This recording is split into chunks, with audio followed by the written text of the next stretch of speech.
go first. Sand seems okay. Needs a couple more shards, but you know, most of them do.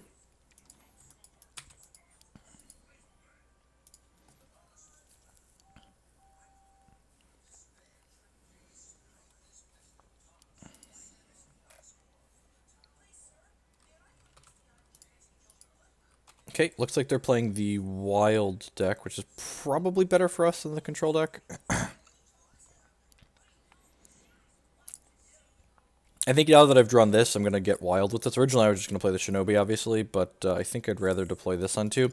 We also have more diamond sources than wild. No, that's not true. We have equal diamond and wild sources in our deck.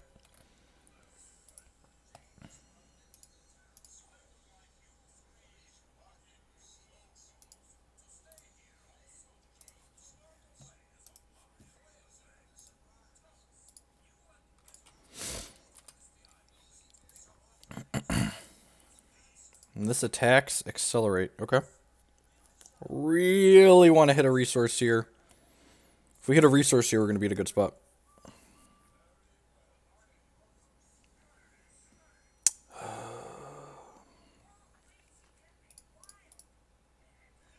think I'm just doing this in passing. Yeah, I think I just have to pass here. I can't let them accelerate. I don't think. We'll get behind pretty quickly, especially if they're like ramping up into a croc or something scary like that.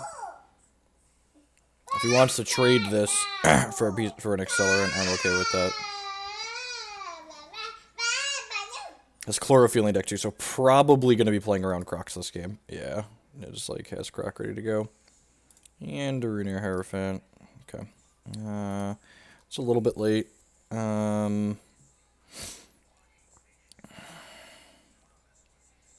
Are we ever going to be in a position to beat Croc? Probably not. At least we're not in a position to beat Croc this turn. So let's just crack you for 4, get a Valor.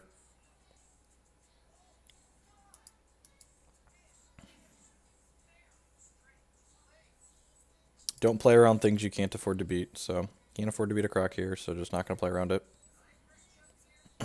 Evening Stew.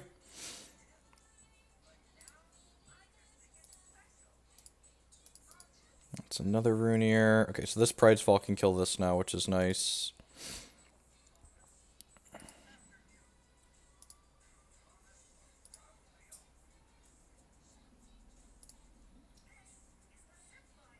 Really love to draw some more resources here. I think I'm just supposed to Valor this and then Smash. Yeah, that seems reasonable. And like I'm going to hit for 9 here, and then I can Pridefall this on the way back. This, when it attacks, makes all my Valor troops invincible.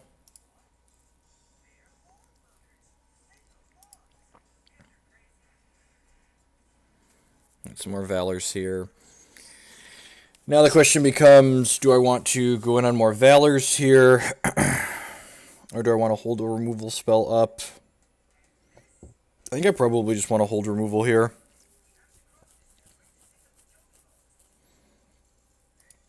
This might be too cute, but I'm actually going to bin this Ardent Crusader because we have the Ozawa's Wish here. So, like, if we hit a...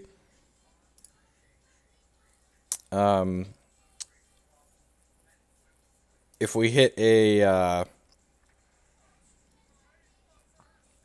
if we hit a diamond threshold, we can play Ozawa's Wish plus another 2-drop or, like, double Valor plus another 2-drop. Hopefully we don't get Gargalith here. That's... yep. So, could have prevented that and not discarded by Pride's Falling on my turn. That's fair. I deserve that. Dark Heart of Nilzan. Just, like, punished on all fronts. Yeah, just... I think if we hit resources that game, we probably run them out of the park. But without resources, we're almost certainly not getting anywhere. Pride's Fall sounds great. Grace of Tiaanost is probably a little medium. Young Seer doesn't sound particularly exciting. Second Howling Brave doesn't sound particularly exciting. Submit. I guess there's probably going to be a lot of windows where this Carnasaurus is reasonable, but like double wild kind of sucks. Yeah, let's give this a go. Martyr might not be stellar.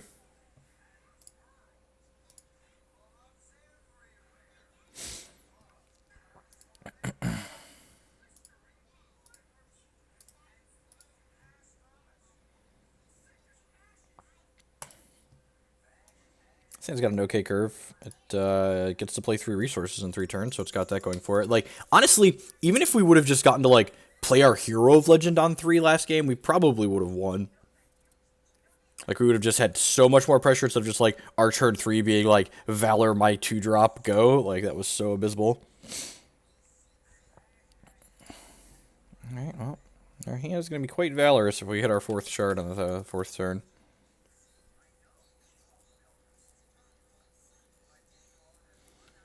No, so a lot of what people are playing now aren't really real decks. Like, even like this deck, at least that I'm playing, like has a good Angus matchup. But like the mono wild deck and Angus and stuff like that seem to have mostly fallen off the map because people have just like gotten bored of playing them, I think. I'm actually going to go ahead and play this and Valor it, and the reason why I'm doing this is my opponent likely has Bring to Justice in their 75, so playing this and Valoring it means I get to dodge that removal and likely get to block this if they attack with it. I'm just going to have the same line again, like I'm just calling every time here, I think. You have Wild Growth this time? Gargalith, sure, so we're going to trade and you spend your entire turn doing that. Alright, this is worse. This is worse against this line, but still probably fine. So we know our opponent has a Gargalith in hand.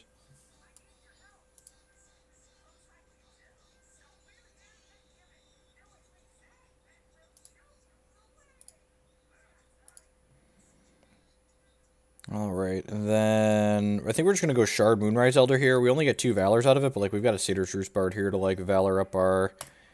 get value for Valoring up our nerds. And we don't have to worry about getting crocked this turn because they've only got 1 wild threshold. No, Coach, I don't think that's objectively true. I don't... Like, none of these decks that we're playing, like... This deck I'm playing is probably super soft. It's not super soft, but like... I genuinely think people are just bored. I guess he can go 3 into Wild Shard into attack with this croc. Okay, thank God. Not getting crocked.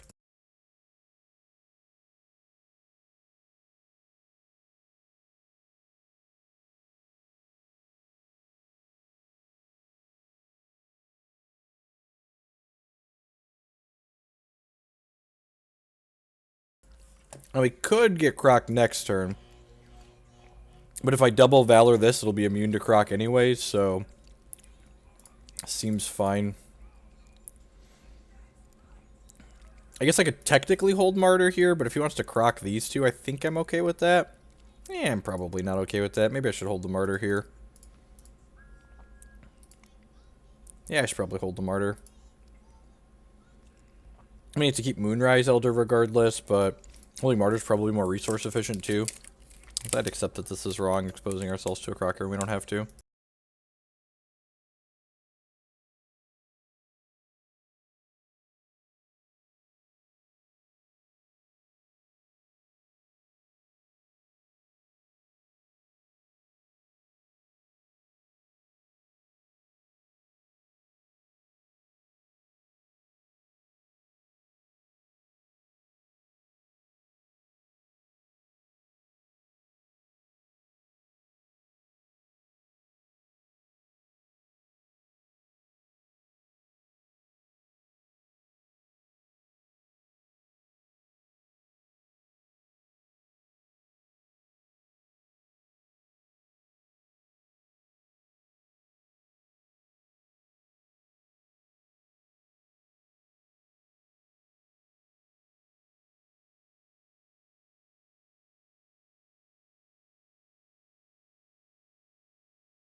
Alright, so what do we got here? Definitely playing this out. I can attack for 6, 7, 8, 9, 10, 11, 12. I'm going to be 3 short. We know he has a Gargalith in his hand because he used it earlier. Yeah, it has to be a well-timed croc for sure. I feel like I'm just supposed to... like, I'm not going to be able to use my champ power again or my martyr after this, but... I feel like I'm just supposed to champ power this Trix and then martyr this. Yeah, I think I'm gonna do that. I'm just gonna champ power this so it can't jump block. I'm not gonna be able to use my champ power once there's a Gargalith in play anyways, so like whatever. And then Martyr this idiot. And then go ahead and crack you with my squad. Put you to 3.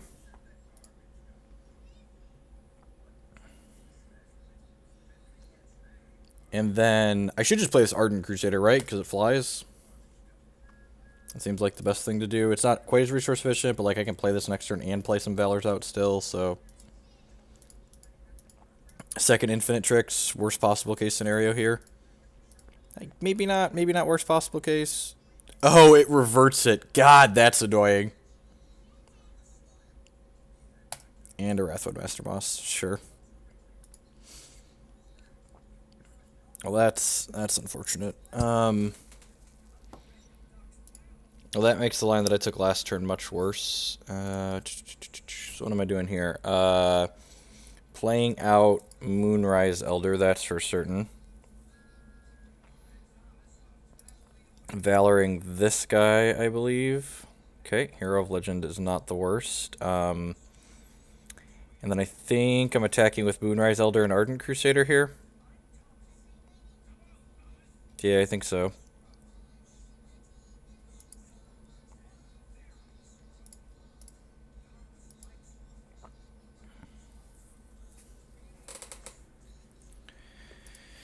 Again, gotta use this Pride's Fall before the Gargalith hits the table next turn.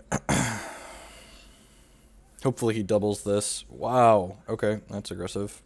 Pride's Fall, this one, kill this one. So you get to kill my Moonrise Elder, but nope, drag it to the left, damage be dealt left to right, yep. Alright, you go to 5, go.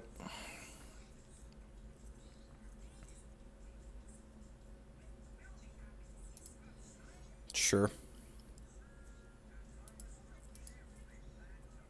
11. Dead on board currently, has to play another troop out. Probably has resources to play another troop here. Yep, and that can block my flying guy. It's unfortunate. So you have to distribute, figure out... Oh, and he gets to bring an infinite trick back. Ugh. Things that don't feel good. I guess we get to draw a bunch of cards here. We have a lot of resources and I have a champ power available to me, so... what's the best way to distribute these? It's probably supposed to start by just loading up on this stork, right? Yeah, probably. I think I want to make this big enough to attack through here. Do I really need to do that, though? Or should I just stack on here? I feel like I need to just, like, draw through a way to kill this. And then I can champ power to lock this for a turn. It's like getting this big enough to attack is pretty big game. And also if I spread the Valors out to Hero of Legend next turn does some work.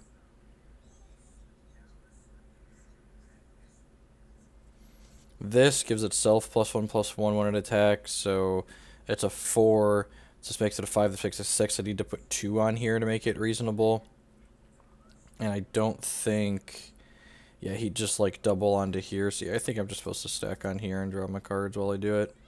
There's a Bring to Justice. That's what we wanted. There isn't a way I can push lethal through this turn, right?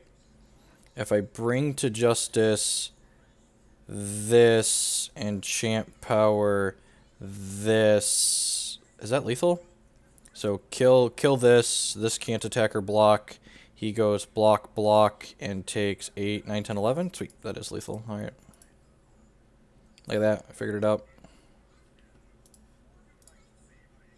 because neither of these can block flying, so this is going to 100% get through. And then these are my 2 weakest guys. So he can only block... All these guys have the same power, actually. So, like, he can only block 2 of these. So he's taking 8 and 4, so he's taking 12 here. Great, I didn't mess that up. Yep, that's block, die.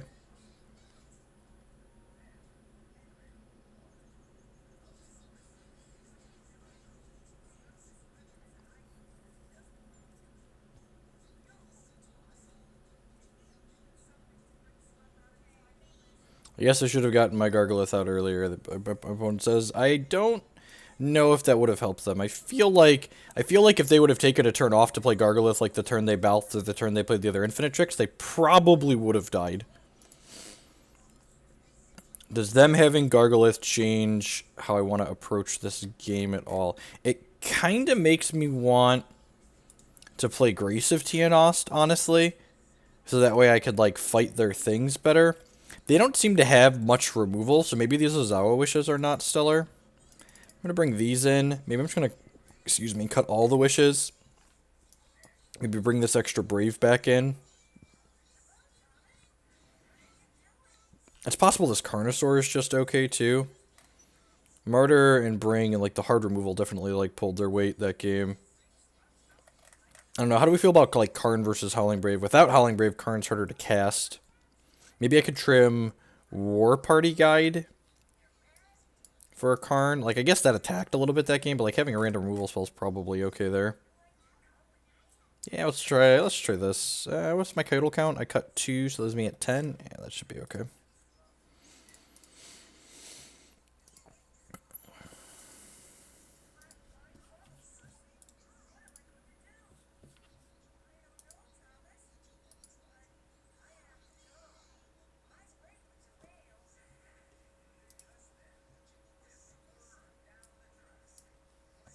Sounds fine.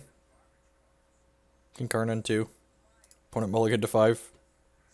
Yeah, this deck... I'm writing about this deck for my next deck drill down, and I really, like... This deck hits a really nice mix of, like... Howling Brave? It has a really nice mix of, like... The aggressive draws the Diamond Ardent deck was good... was the reason why the Diamond Ardent deck was good, because this, like, deck has aggressive draws, but then it also has really nice, like, long-term card advantage, basically, because of Moonrise, Elder, plus Satyr's Roost Bard, that, like, these decks just, like, never had previously. Right on time, Howling Brave. So, 10 out of 10, Karning this Protectorate Defender. Howling Brave's actually not terrible here, because it means next turn we can go Bard plus Brave. So, like, have a double spell turn, and then the following turn we have more resources when we play the Moonrise Elder out, which is wonderful.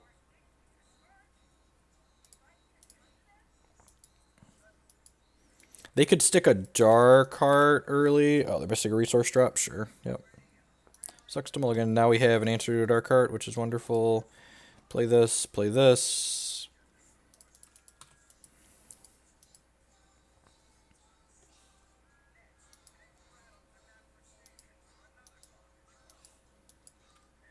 Sure, we've got a mouse. It's a split between consistency issues and just like Howling Brave isn't free in decks like this. Like, we don't always have a good way to leverage like flooding out. So this gets punished by 5th Shard Croc here. I'm getting kind of greedy. That's not greedy. I like killed his Master Moss and like I'm gonna get to draw more cards if he doesn't croc us this turn. We haven't seen Croc out of him yet, so, yep, Infinite Tricks is fine. I'm actually going to wait a turn to Martyr this, because I would like to just start drawing cards. Actually, and I can Champ Power this, just to, like, push damage, too. That sounds great. Rave R. Rat with the 8-month resubscription. Welcome back. I appreciate the continued support. Thank you very much, bud. Correct. Yes, that's another reason I felt like writing the deck drill down towards the end of the season was always a little awkward, and like this deck is like literally just losing like Howling Brave and Solitary Exile in the reserves. Pop goes the Pikachu, indeed. All right, still kind of soft to Croc, but if they had Croc, they would have played it last turn. 10 out of 10. Second Infinite Trick, sure. Probably going to be able to beat through that on the back of double Satyr's Roost Bard. I was going to, like, draw a bunch of cards here. Need to Martyr one of these nerds. Alright, the bottleneck's going to be resources here, and the Moonrise Elder actually readies this when it attacks, so... Who's ready to draw some cards? I'm ready to draw some cards. Each of these draw 2 cards. Maybe 3 if I play this out. How have I not seen a Croc in any of these games? So there are Crocs in his deck. Okay, good to know. Alrighty, and well, I also have no sideboard yet. Okay, well, you know. Call me old-fashioned, but I like playing with the reserves. So this... So I can play this out, right? And then that puts me to 3 resources. Oh, I can play this, and it puts me to 3 resources. And then this readies this, which will let me do the other one.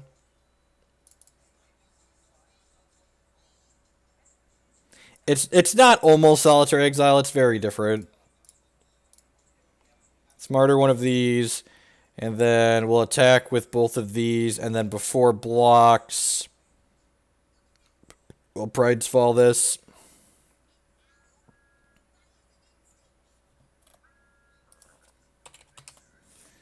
GG's opponent. So opponent got a little unlucky in this third game. We got a little unlucky in the first game. We had a really close and interesting second game. I have no idea, Rogue. So this ready's here, and now before blocks, we get to go ahead and activate this to make another resource, and then Pride's Fall this pretty lady. Take your 15, enjoy your stay.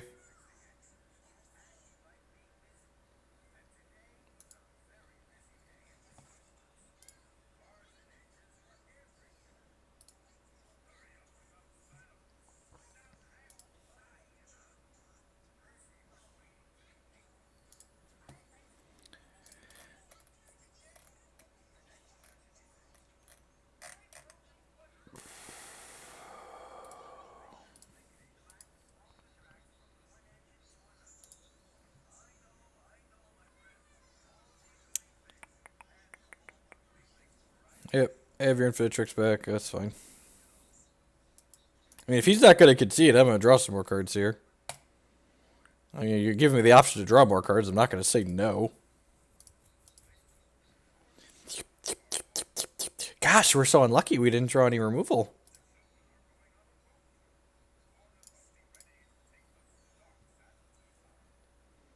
Budget replacement for Hero of Legend.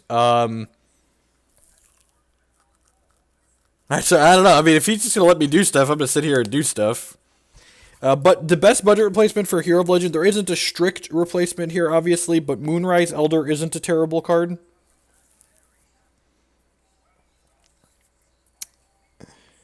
Or, no, sorry, Moonrise Elder we're only playing 4 of. The other Elder. The other 4-cost Elder. Oh, man. What are the odds we're playing a mirror? Probably pretty good.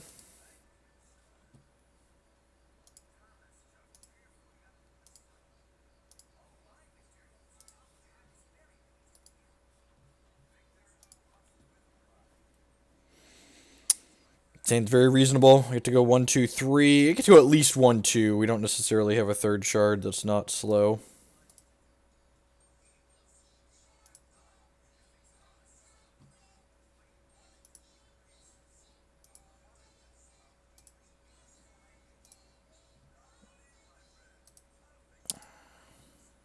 The flying one that comes back, yep. It's a good individually powerful card.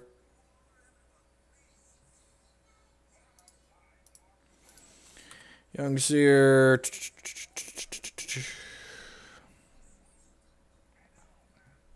So 110% of mirror match.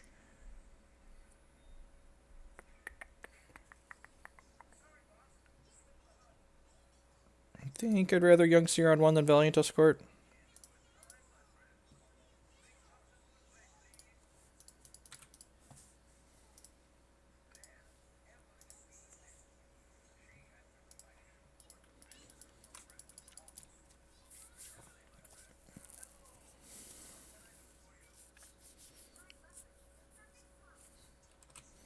No 2-drop is great for us.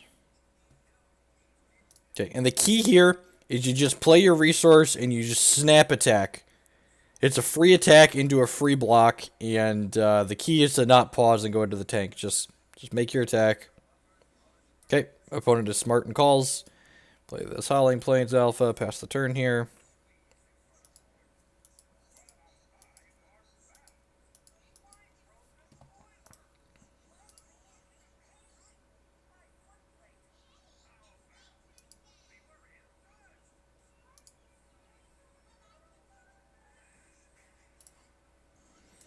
If they don't have a 3-drop here, they're really in trouble. I suppose they could have a Moonrise Elder, but...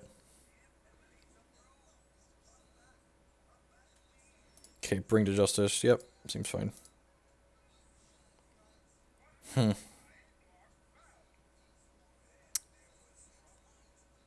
So, if I play this, it exposes it to Bring to Justice and other removal spells. Instead, I'm just going to go ahead and do this. It lets me get in 2 points of damage this turn because this can now attack through this, and then I'll play this out. And then next turn, I can Hero of Legend and hopefully connect with one of my Ardent troops, and then generate a Valor to Valor this to protect it from Bring to Justice. That being said, if my opponent's playing a similar list to I am, they only have like 2 copies of Bring to Justice, so there aren't too many more of those. This is almost certainly a Moonrise Elder, right? I guess they could have a 3-drop that they were tanking on playing instead of that. Like a Hero of Legend of their own, perhaps. Howdy, Tar. Afternoon, morning, or night, wherever you're at in the world. Welcome. Yep, Moonrise Elder. Oh, and they're... Oh, this is what got prophesized. I was like, oh, they're playing that gem on it. Nope. Oh, that's actually really good because... Yeah. This means I'm probably going to Martyr this one because this one he can get back with Ozawa's Wish because it only costs 2. And then you certainly want to Valor this too, right?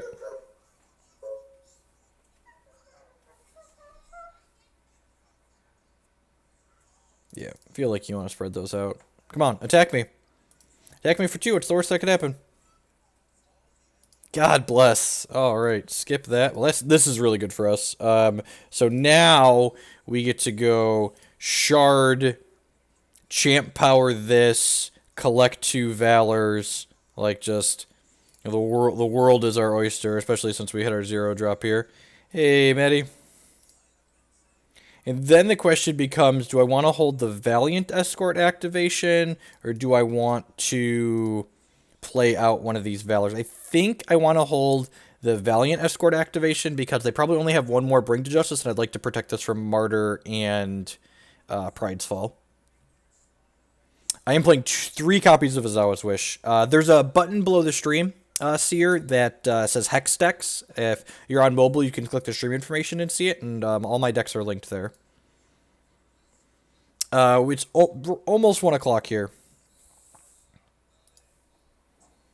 I stream on the early side of things. So we're going to martyr this guy. And I think we're going Valor, attack. Maybe I'm supposed to double Valor this so it can guaranteed attack into here. That's probably what I'm supposed to do. Zerglish! With the 2-month resubscription. I really appreciate the continued support. Subscriptions are one of the best ways you can support my content, so thank you for that. Welcome.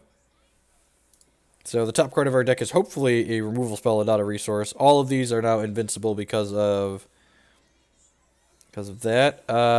Yeah, I'm going to go ahead and do this. And save my Hero of Legend, one of the better cards in the matchup. These are still invincible here. Yeah, and I should have double Valored this. We're going to get a hit in for 2 points of damage here, but yeah, I should have double Valored this. So that way this can't attack in next turn now, which is unfortunate. So see here, what are my opponent's better draws? They want another Moonrise Elder, one of their powerful 3 or 4 drops, basically. That is not a powerful 3 or 4 drop. And they can't attack with this, because I'm just, like, ahead in the race.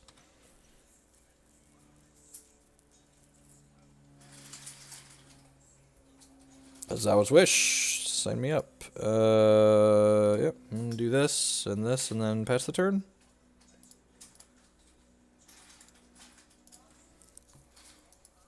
If he has a Martyr or a Pride's Fall here, this is going to die, but that's fine. We can wish it back later. He can't bring to justice this because it's Valorous. Opponent concedes. Just a little bit too far behind for them. Bring to justice pretty bad against an opposing Valor deck.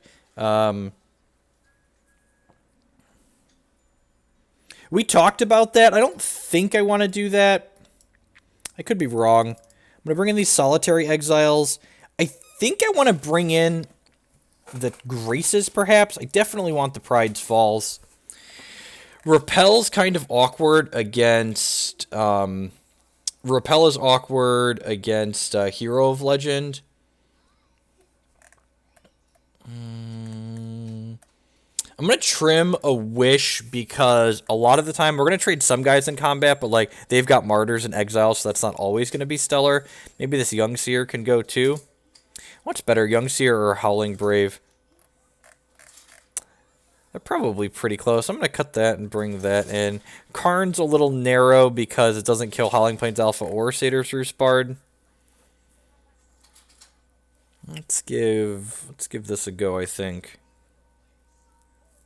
Yep. Yeah, I think Exile should definitely come in. I brought those in, right? Yeah, all 3 of those. And extra removal. We just want to like be able to kill their high priority must kill targets on the spot. I can see Grace of Tiaanost being reasonable too, actually, but I don't think I want to cut a threat for that. I could see like maybe it's marginally better than Ozawa's Wish, but probably not. I guess the boards gum up a lot in these games.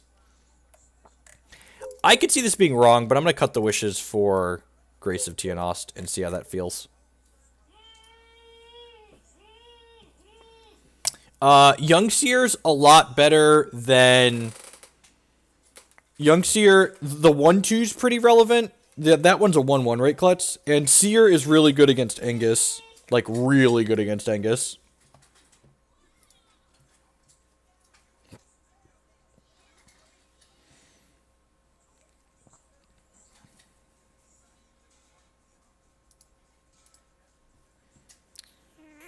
Easy mulligan. Fine keep. Slow, but it's okay.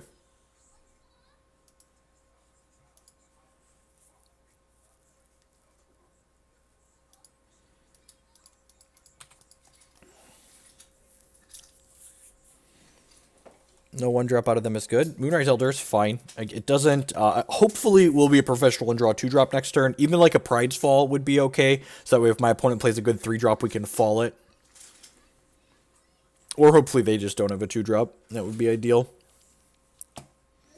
I don't think I'd keep this hand at like 7 with another resource, but at 6 I think it's definitely supposed to be a keep. Yep. I'd be pretty surprised if they don't have a 2-drop. Yeah, decks have a lot of 2-drops in them. Yep. Just gonna play this. This like obviously sends a message that I don't have anything, but like it's not worth like costing myself tempo later to like bluff a play here that I don't actually have, because like even if I leave Pride's Fall up here, they're almost certainly just like jamming their Hero of Legend anyways. Yeah, the Tri-Shard card is sweet. I am excited to play that card in Cosmic Dragons in Immortal. Yeah, Hero of Legend here is real good. You see, didn't draw a card from this. I think I'm just supposed to exile this nerd. The opportunity cost of playing a potential blocker and then them just having a removal spell for my blocker and then like hitting me for 5 or 6 is pretty huge. So I'm pretty sure I'm just supposed to like snap kill their guy here.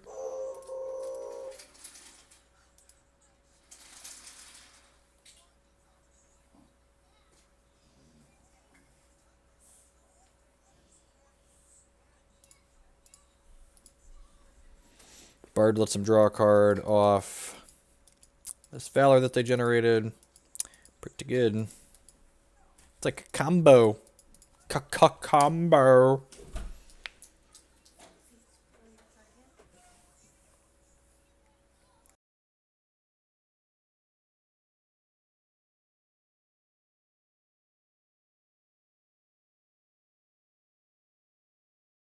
Sorry, I was muted. We got a Hero of Legend of our own here. It's not quite resource efficient, but I'm pretty sure we're supposed to play the 4/4 out here. Catch you later, babe. Love you.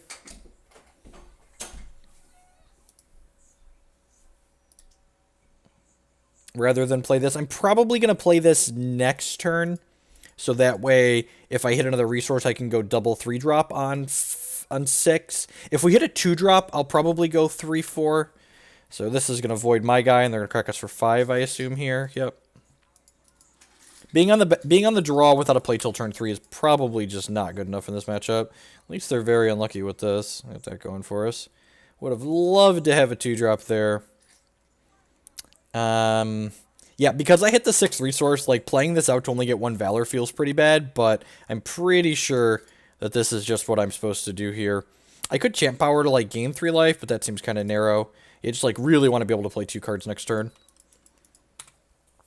As ideally we would have drawn a 2-drop in one of those 2-draw steps, so we could go 3-2 this turn, and then play the Moonrise Elder on 6 with Valor's up, but...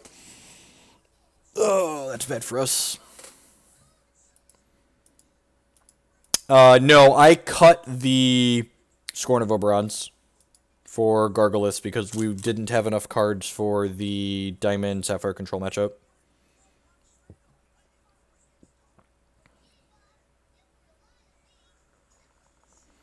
So I probably need to champ power this anyways, so let's do that, and then let's play this Hero of Legend out, and then crack with this. It'll be a 5/6, so it's going to ready itself and give all my guys +1/+1. And then if our opponent doesn't block this, I'm going to Roost Bard and play a Shard, I think, and play the Valor to draw a card. Sweet. So if they have a resource here, they can exhaust one of my guys and then champ power lock another and then crack with these 3. So that'll feel pretty bad. This is a 3/4. I think I'm going to Valor this one to protect it from Bring to Justice, but that could be wrong since this is just like the highest priority must kill target anyway. So like maybe I'm just supposed to put it on here since he wants to kill this to begin with.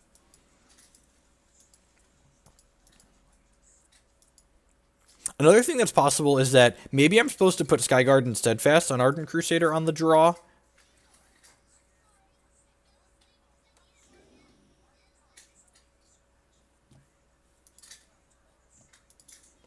I'd be pretty surprised if we win this game not having a play till turn 3 on the draw. If they don't have a Shard here and their hand's like a bunch of troops, we might be in an okay spot. Okay, there's Exile. This is probably voiding the Moonrise Elder, because Moonrise Elder... Okay, we're getting rid of the Hero Legend, so that tells me you have another... If you have just, like, Shard here, we're basically dead. Just go, like, Shard, exhaust one of my guys. And then Champ Power Lock the other. So, they're going to hit us down to... Yeah, so we go... Block here. Don't Martyr me. I feel like if they have Martyr, they would have used it. Let's take that out of there. We go to 6. Not dead on board, but getting close. Valiant Escort. Valiant Escort's actually pretty good here because it means we can return this Moonrise Elder to our hand. I should have played this out first. Whoops. But we need to hit a removal for this. I guess a Shard lets us lock it down next turn, which is not bad. So I'm assuming they're just planning to... Oh, right. Your Warparty guide comes back. Sure. Oh, you know, I guess it didn't matter what I killed there since they had the Ozawa's Wish. But it's possible I'm supposed to have killed that. Shard doesn't kill us here. Shard plus removal kills us here. My Kingdom for a Grace of Tiaanost. Really wish this had Skyguard Steadfast instead of Flight. Again, on the draw, I probably should have done that.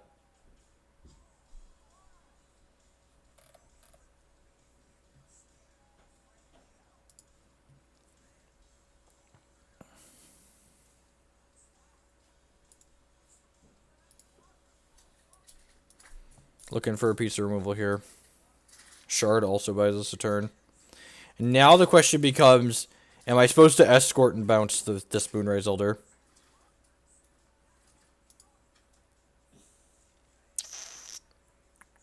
Yeah, I feel like I am. I might not have enough resources to make this a good play, but let's try it out. Hey, Dark Wonders. I need to hit, like, Pride's Fall or Martyr here. And I need to hit a resource. Okay, yep, we're dead. Okay.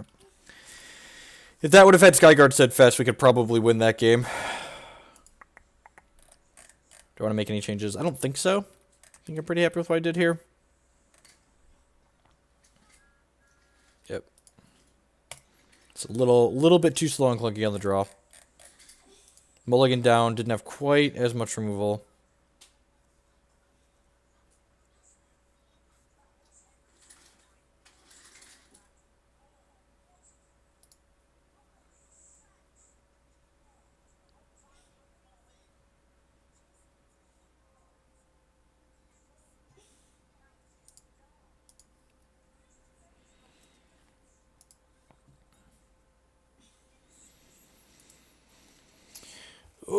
this is game 3 of this match. After this this match finishes, we'll probably do a little bit of my spiel and then talk about my spoiler card. It's like a possibly constructed playable card. I wouldn't be surprised if it finds its way into some decks. Also wouldn't be shocked if it just like doesn't do anything, but it could definitely see some play. This hand's like fine. Like this is like a we're never gonna draw a third shard and we're gonna die kind of hand, like the first hand we had of today against the other Diamond Wild deck. If we run into another Diamond Wild Mirror after this match, we're gonna change decks to Kaigalichu. Because Kaigalichu just like chews these decks up and spits them out.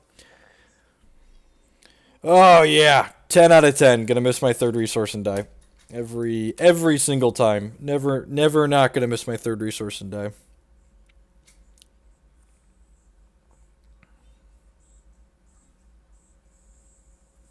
Yep.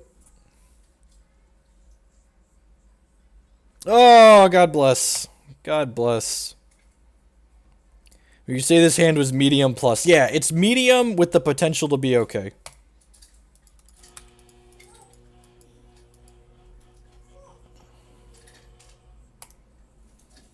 So, slow shard, better than no shard. Life lessons there.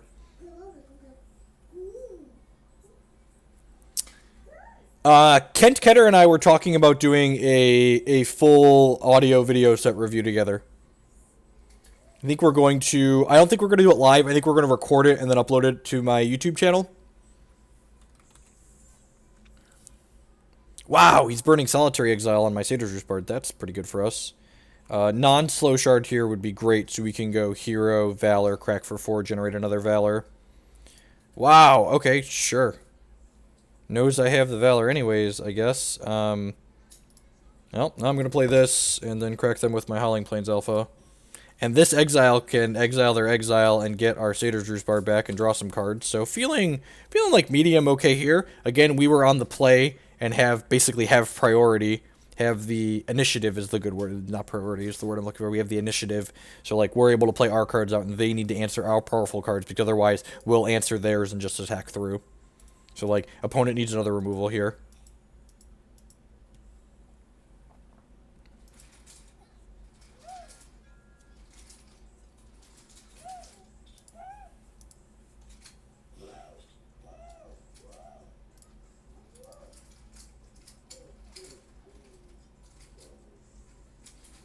Ketter's actually drafted a ton. He's played a lot of limited in this game. So... we might be able to produce some reasonable limited content. Don't really want to run this into Repel, so I'm just going to go ahead and do this and then crack with it.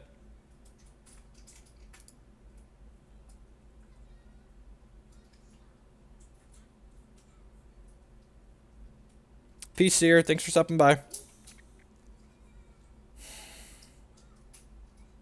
Yeah, screw it. If he brought Repel in, he brought Repel in.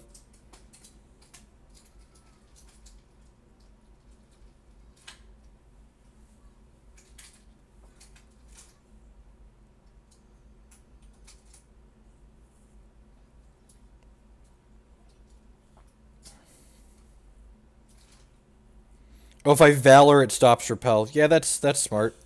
I'm not very bright. I kind of wanted to just kill one of these this turn. Holy shit. Seriously?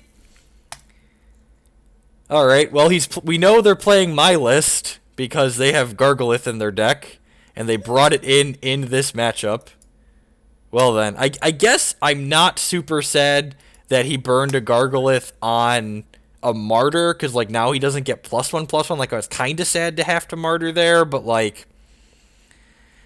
I could have just Valored my guy and cracked with both, and maybe that's better. I would kind of didn't want to play the other Valor into Pridefall and like not use my resources efficiently though. But that might have been a little bit too defensive.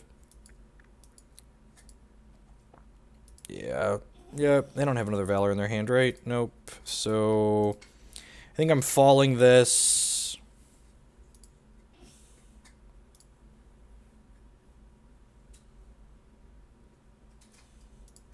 Can't attack. Yep. And now we've lost the initiative that we had being on the play because we missed a resource drop. Hopefully this hits a resource drop. God bless.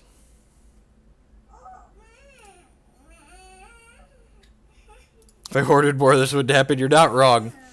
I don't think we're supposed to bring Gargalith in the pseudo mirror. Maybe I'm wrong. Or the actual mirror. Gargalith in the mirror does not seem good. It seems worse than a lot of the options. Like, I was struggling to have room to fit everything in, so I wonder how they boarded.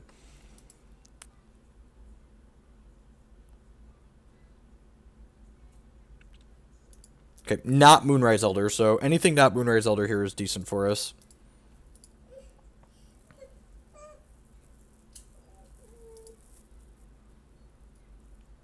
So when I attack with this, it'll become a 5/6.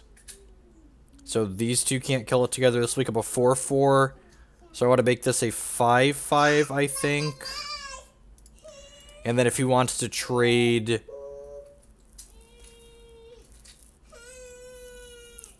I think I'm going to Solitary Exile their Ardent Crusader here.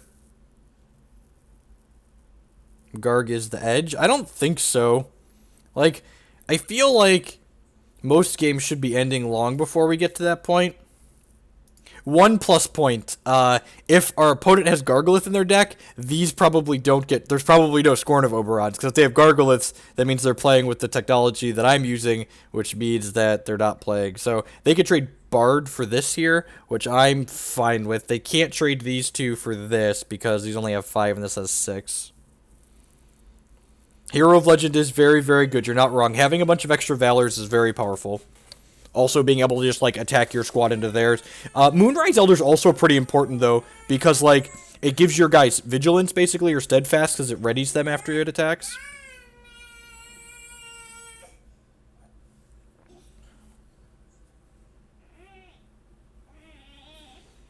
See what they got here. Wow, we're just taking 10. Deal. That's a big hit, especially... They got Repel, Martyr, Pridefall here. Martyring something, sure. That's an odd duck to Martyr. I don't understand that one. We're getting Hero of Legend here. Moonrise Elder, sure. Okay, that definitely resolves.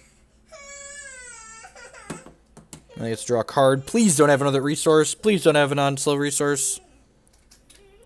If they have another resource, it means they get to draw an extra card. So they get to hit us for some amount of damage here. Nope, they're just passing. Okay. Alright, so I have this Highlands Shinobi. And this Hero of Legend. So the problem here is I think I have to Pride's Fall this turn. So yeah, so I'm not gonna Highlands Shinobi. I'm gonna play this. I'm going to Hero of Legend. I'm going to Pride's Fall the Satyr Roost Bard, because I don't want them drawing cards. And I think I'm just champ powering here, and then hitting and getting another Valor. This seems fine. It means they can't attack next turn either then.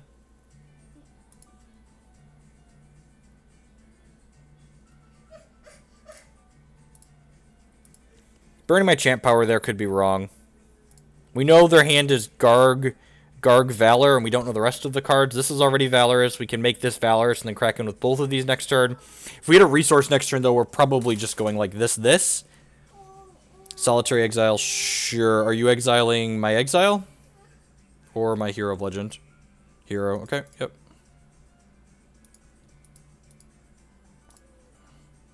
This drawing a card is pretty good.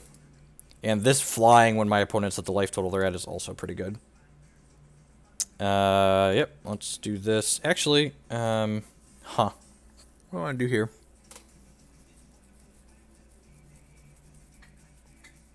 I think it's Crusader, Valor my Crusader. Yeah, I think it's Crusader, Valor my Crusader. And then hopefully we hit a shard. Sweet. I don't think there's Bring to Justices left in their deck, but, you know, why chance it?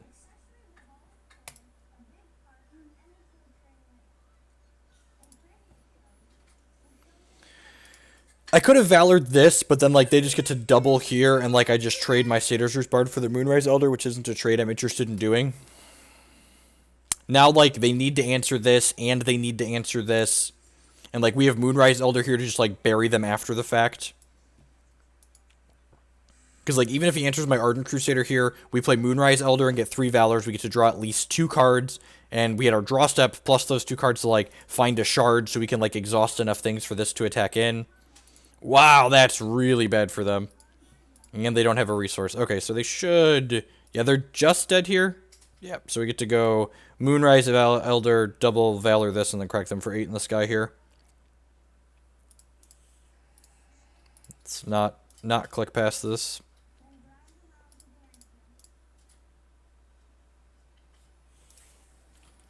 GG's opponent.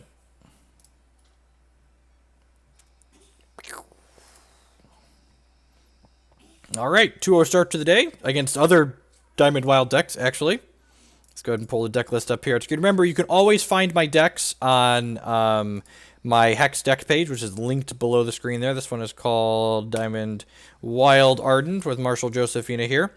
Welcome, everyone, to my Twitch channel. My name is Jeff Hoagland. I am a professional gamer of sorts. Here on this channel, we play all sorts of card games, both digital and paper. We play Hex, Pokemon, Magic, lots of different things. If you're new to the channel and enjoying the content, I encourage you to show a little bit of support by using that follow button there on the screen. It doesn't cost you anything, and it helps other people find my content. If you're really enjoying what you see in front of you, there's 2 awesome ways you can support the channel. The first is with a Twitch subscription. Twitch subscriptions cost $4.99 per month, and they help support myself directly, as well as the Twitch infrastructure that we all use and enjoy every day. And then last night, if you follow me on Twitter, you might have seen that I've launched a Patreon page. I had a few people asking to send a couple dollars a month through that, and I figured, who am I to not accept money in every way, shape, and form that people want to give it to me? So there is a Patreon page that's now linked below the stream. In addition to a couple of little perks, like for $5 a month, like with the Twitch subscription, on Patreon you also gain access to our private Discord server for Hex and other gaming discussion. At different tiers on the Patreon page, I've got things like I'll test decks that you want me to test for you once a month on one of my streaming sessions and different things like that. So check out the Patreon link below for different ways you can support the content if you're into that kind of thing. Also, the ad above the top of the screen there, hexprimal.com. Set 6 is coming up, and you're probably going to want to buy some Hex singles. Hex Primal usually pre-orders cards once we have a full set spoiled, and with code Jeff5, you can get 5% off of all of your orders on Hex Primal, and I also see a little bit of support from that as well. So, but again, the best thing you could do for the content too is just hanging out here. I appreciate everyone choosing to watch wherever you're at, so thank you very much. Also, I forgot to plug the YouTube channel. The YouTube channel is linked below the stream in the information if you're on mobile, and that has archives of all of my content there. All the games that we play here on stream get archived on there by game, by deck, so you can watch just the content that you care about.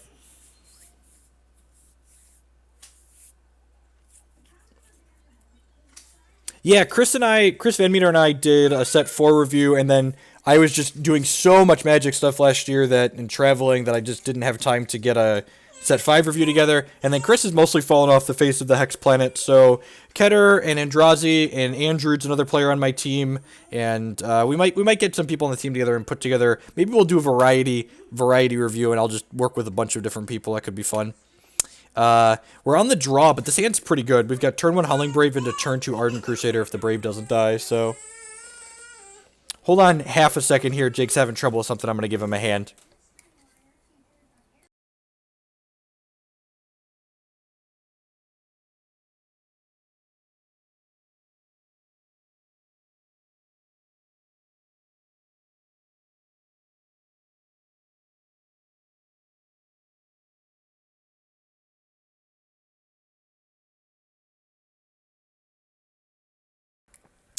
I don't want a bunch of us in each video, Maddie, but, like, we could do, like, Keter and I do the blood cards, and you and I do the sapphire cards, etc., and just kind of get a feel for, like, who people like bouncing ideas off of each other.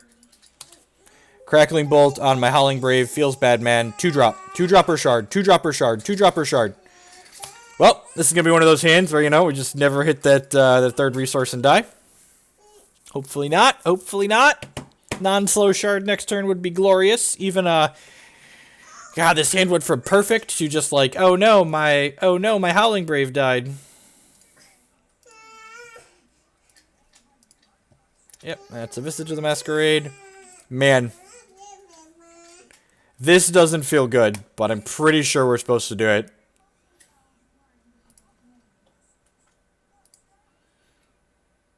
Yay! Didn't brick and die.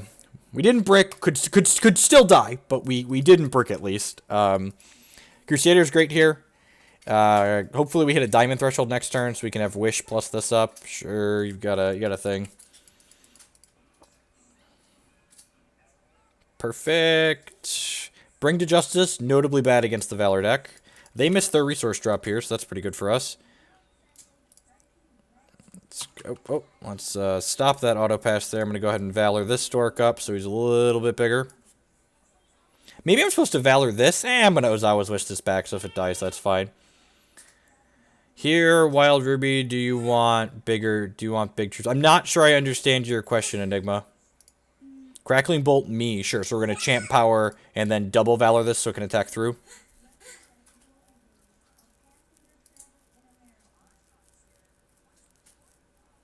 Yep.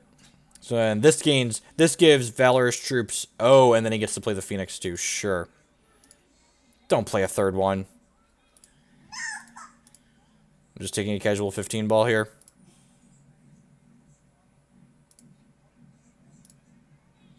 Alright, well, that happened. Sure, at least we know what their last card is now.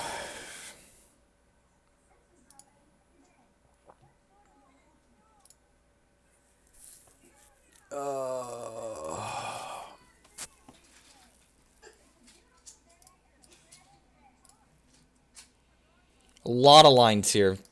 First line is 110% that. Let's just get that out of there.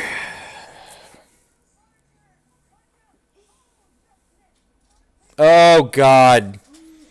That was a slow shard. I don't know why I thought that was a non-slow shard. Well, then. I guess the second line here is attack with this and get a Valor. Yeah, we're probably dead. Double Phoenix that turn is pretty good. His hand unlocked at exactly the right moment. So this can block here. And then we have to Champ Power the Phoenix here. And then, like, hope to rip a Bring to Justice next turn. But, like, or another Martyr. We're not dead on board, but we're not doing well. And he has, like, a lot of draws here that could kill us. That is not one of them. So he did that pre-combat because he wants us to get bigger from this, because he knows I'm going to block this here, and then this generates a Valor because it's going to deal damage to me.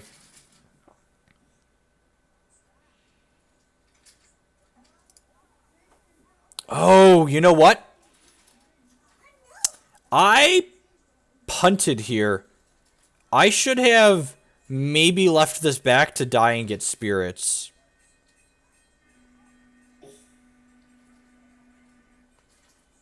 Oh, man, we have a really sick line next turn, actually. Let's attack with this.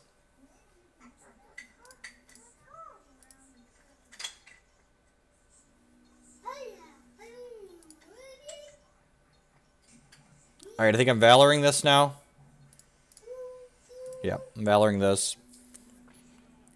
We can Pride's Fall this, and then Ozawa's Wish it back into play. We can Pride's Fall this and Ozawa's Wish it back into play. So let's hope he's got a couple of bricks here. It's not exactly a brick. Alright, that's a brick. Good, God bless. Yep. Combat? This looks like I'm just making him kill me, which makes this sweet. Attack with all of these. Oh, yeah. Oh, yeah. Oh, yeah. Can you taste it? Can you taste it? Taste it! Oh, baby! Alright. Continue to declare defense? Why, certainly. Eat this, jump here. Pew pew, pew pew pew!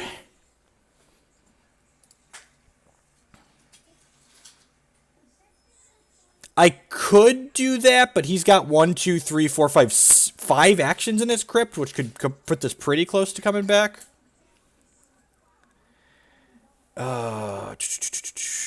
Okay, did not quite see that coming. +1 to you. Why, thank you. Thank you very much. Unfortunately, it doesn't look like... It doesn't. I think we need another brick out of him. Right? I can't... I could force him to kill this. Hope he hits a crackling bolt, right? Any removal does it, because, like, he just needs to kill the Phantom next turn. So he has to chump here. We had him dead to any removal this turn. Man, that was a sweet line. Even if we lose this game, like that, I'm proud of that line. That's like one of those ones where you come out of the box and you're like, man, we really figured it out. That was the percentage play to try and win the game here. I think it's just play another Ardent Crusader and pass here.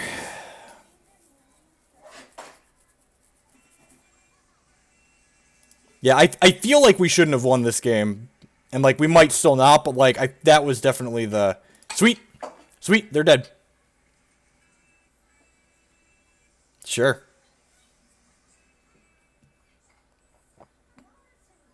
Oh, I could double Valor my Phantom. It doesn't matter. Double Valoring the Phantom... Oh, I guess double Valoring the Phantom plays around Burn? Yeah, you're right. I should have done this and double Valor the Phantom to play around Burn or Pyretic Performer. Sure. Yes, okay, that plays around things. So, we could have prevented some of his outs there.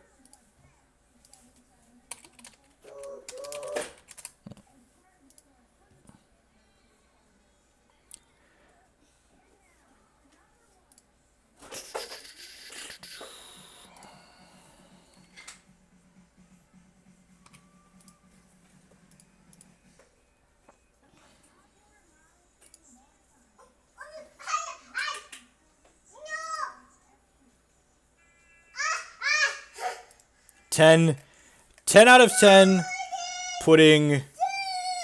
10 out of 10 putting Skyguard Steadfast in these. Why aren't my arrow keys working? Oh, my arrow keys aren't working for some reason, but, Jake, Dad needs half a second, okay? Oh, is your train stuck? There you go. There you go. He's super happy his train was stuck. This is D's plus. Alright, so Karn's definitely coming in. Repel's fine. Solitary Exile, Aces, Bring to Justice, real bad against the Valor deck. I think I'm gonna cut the Warparty guides. Yeah, I'm gonna cut the Warparty guides. I think I'm trimming Moonrise Elder just because it's kind of clunky. Although I guess I could just put Gems of Hope in here. I don't hate that. Oh, bring in Magistrate. I like that. Cut the Highlands Shinobi then.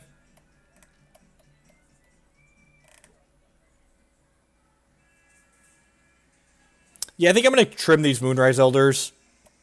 Which might be wrong. I don't know if I can afford to cut this many Coyotls, actually. Trim Hero of Legend, too.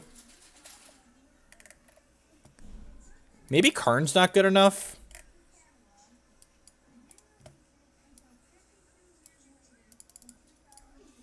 Yeah, I'm going to leave all the Moonrises in just because, and trim some Hero of Legends. Yeah, let's go 50-50. Try this.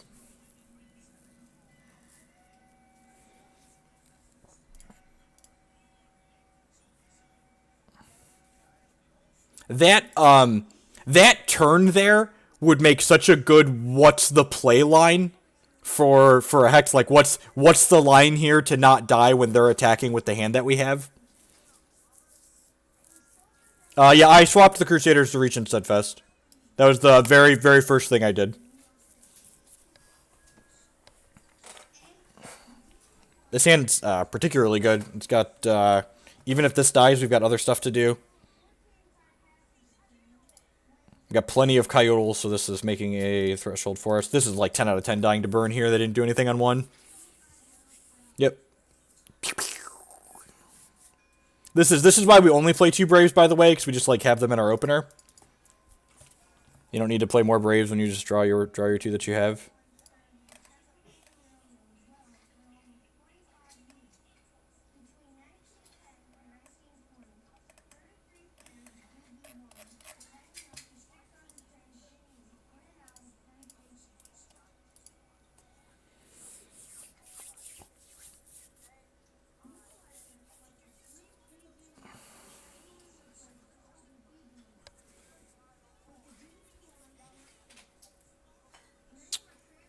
Y'all still see me, right? This is my opponent taking a second here. Yep, there's chat. I mean, like, you never want to draw a Brave past the second one, right? So, like, why play more than 2?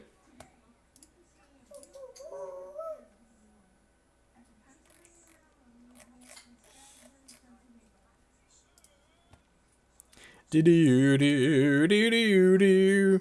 You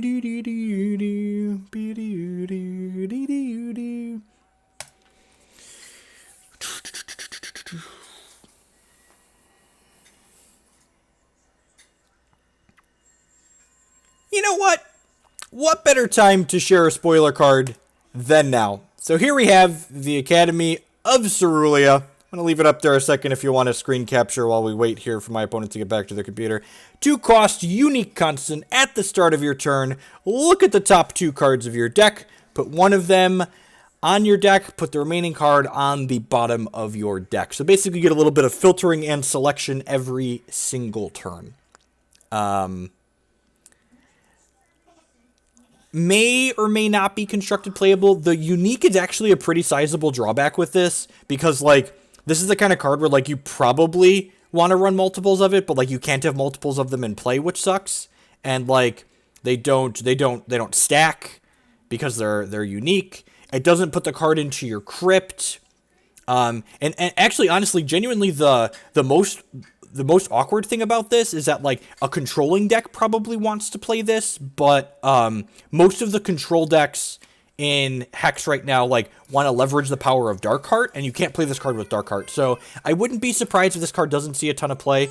It's also a rare, so you're not going to draft it, but it's got nice flavor, but I don't know if it's a particularly powerful card.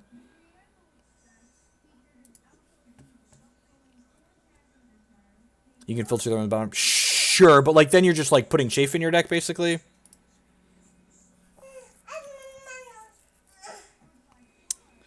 Go ahead and play the Howling Plains Alpha here, so I can go Bard plus Valor next turn, I think.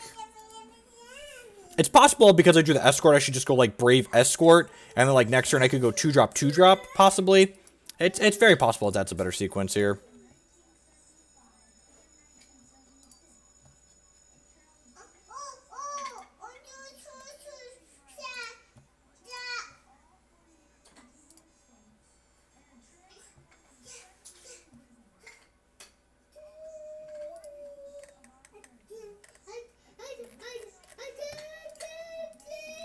Opponent said they're having some connection issues.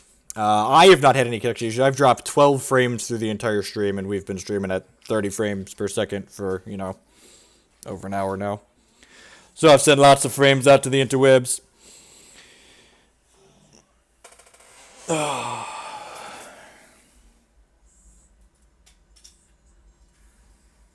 Mirror gallery for anti-unique rule. That'll definitely be interesting.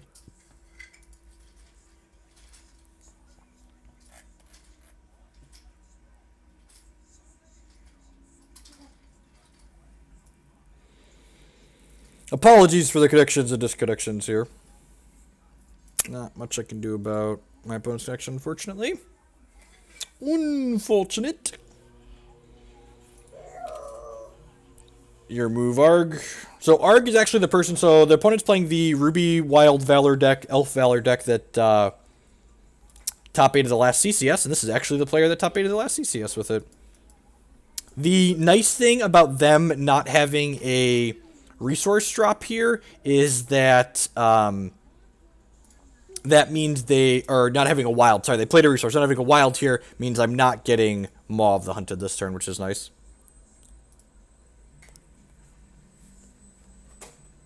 Okay, I was going to play the Satyr's Roost Bard, but we put the Hope Gem in here, so this has -2 cost until end of turn. So we're going to play out this Howling Brave, and then we go and jam this Moonrise Elder here. And I'm sure one of these is about to eat it to a Fireball here in response to this. Nope, I just get all the Valors. Deal.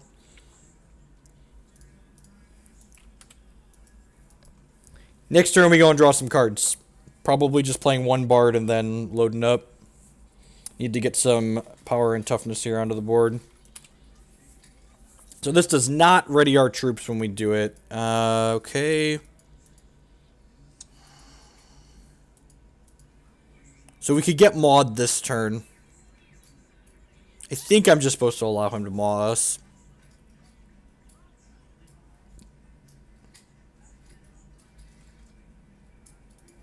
Okay, I'm going to play this out.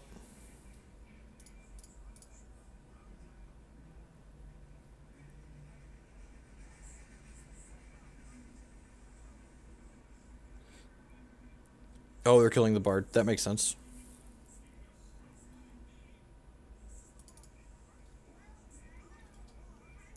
Now the question becomes, do I play another Valor here, or do I play out the Valiant Escort? I could just Champ Power this, which buys us a lot of time. Yeah, I kind of like this, and then that next turn I could go Satyr's Roost Bard and play out these extra Valors. So I'm going to Champ Power this guy and then correct my opponent for 7 here, because this gives Valor's troops +1/+1, which includes itself. If my opponent had the Fireball last turn, I'm kind of surprised they didn't kill this in response to the Moonrise Elder.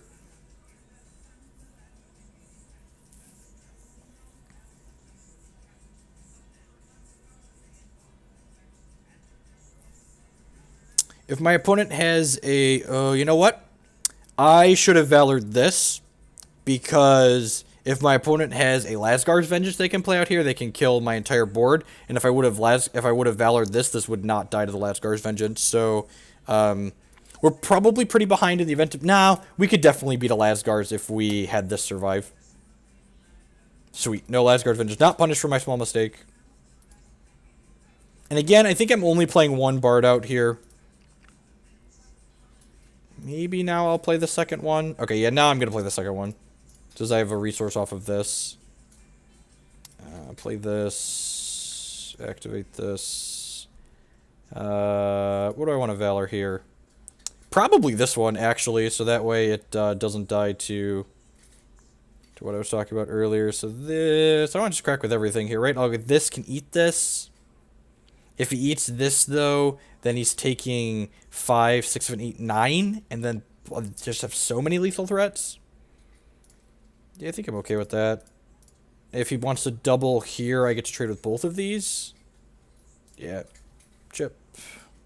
He could trade here if he wants. Yeah, like this interaction really feels like it was like this was like the piece that we were missing in the Valor puzzle to like be able to go over the top of people. Yeah, it's really like this interaction is so powerful. Like this archetype existed, but like having this addition to it is very good. Arg said, GG's, the floodgates have opened. And I mean, yeah, I guess they've got half. If they have more shards in their hand, that's like 7 or 8 shards and 12 cards. Just, you know, it's a lot of resources.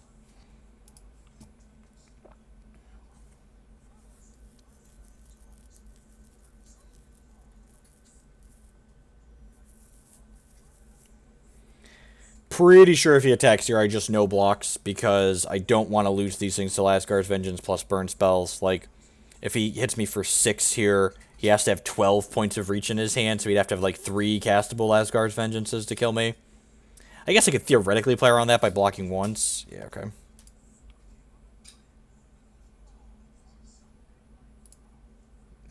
Valor this nerd. Sure.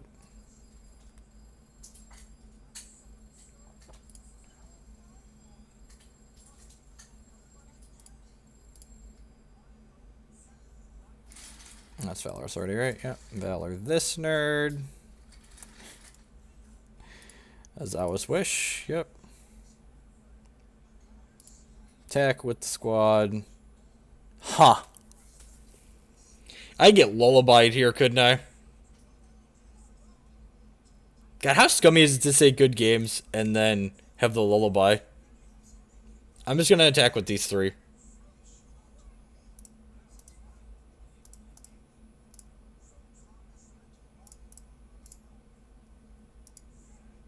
I put lullabies in the reserves of this deck, so. Okay. Sweet. Not getting lullabied.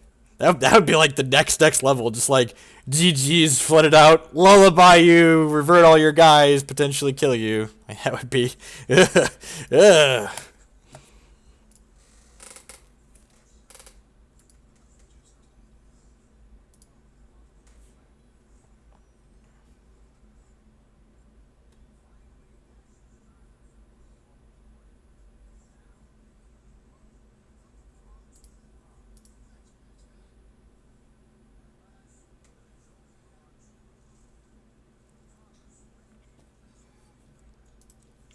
Go ahead and put the spoiler up here again for folks while we're waiting for the game to queue again. This is the card we already got tweeted out, but so unique, constant, cheap cost, some selection.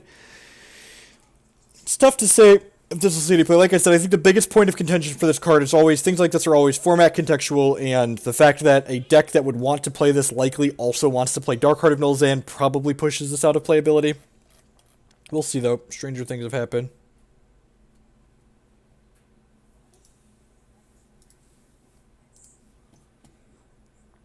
Into battle we go.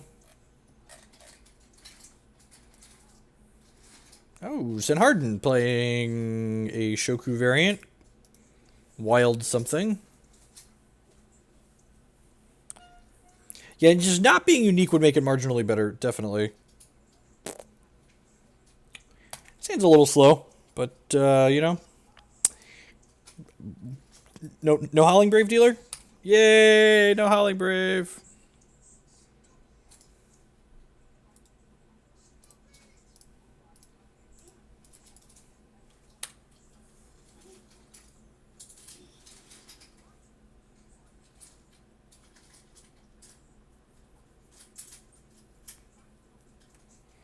Okay.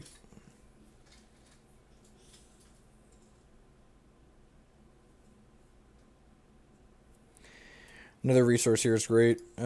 Pretty sure we're playing the Howling Plains Alpha.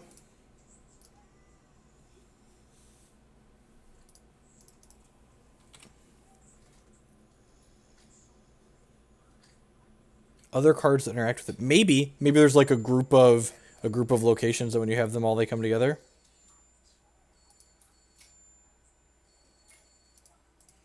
Okay. If he doesn't have a shard, that would be so good for us.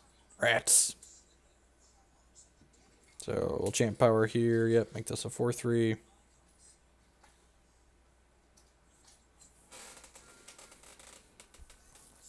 So I think next turn it's kind of close what we want to do. So I could Satyr's Roost Bard, Valor this, crack my opponent for 4. The problem with that is then a Crocosaur eats our guys and then lives. I guess Crocosaur eats our guys and then lives regardless of what we do here, right? Because if I play this, then yeah, okay, yeah, I'm just gonna play Satyr's Roost Bard and then Valor this and swing. And if we get crocked, we'll probably just pack it in. Beating Croc on 4 on the draw is not something this deck is almost ever doing. Now, there's a world where like they don't always have it, you know. I'd like to imagine that we live in that world on occasion. But they didn't have Brave on 1, so like no Brave on 1 has to have Croc on 4 still, right? Oh yeah. Oh yeah. Stomp, concede. Got it. It's been a while since we've gotten to do that. The old stomp, concede.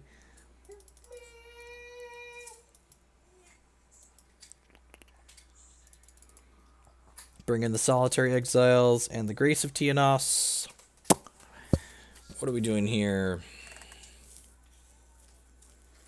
Ozawa's Wish is maybe the cut. I can see Ozawa's Wish being the cut here.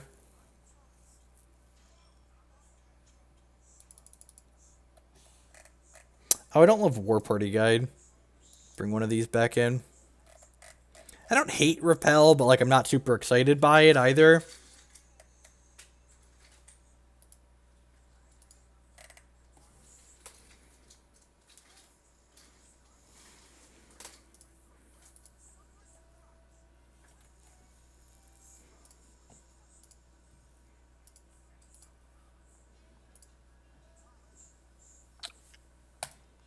Sounds fine. Nothing to write home about. Get to go 2-drop, bring Justice at your guy, hit you for 2. We hit a Valor generator, his hand's super reasonable. Put a mulligan. Hopefully this is the one game in 3 they have Brave on 1, since they're on the draw.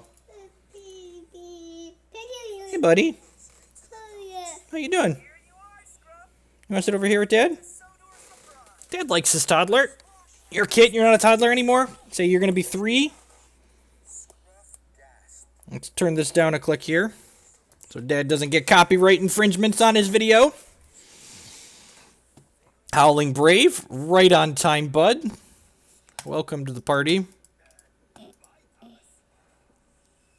Your hair is so great, kid.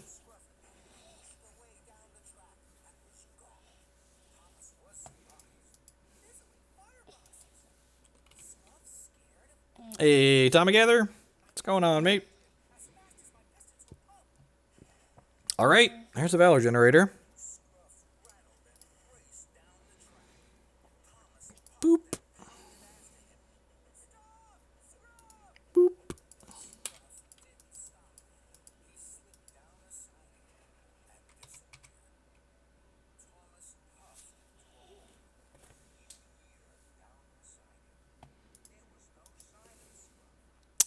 So we get to play this next turn guaranteed.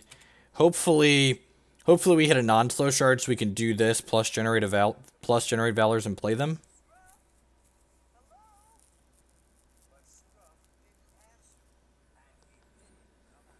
Valoring up this Elder of the Lost Age is going to be super good.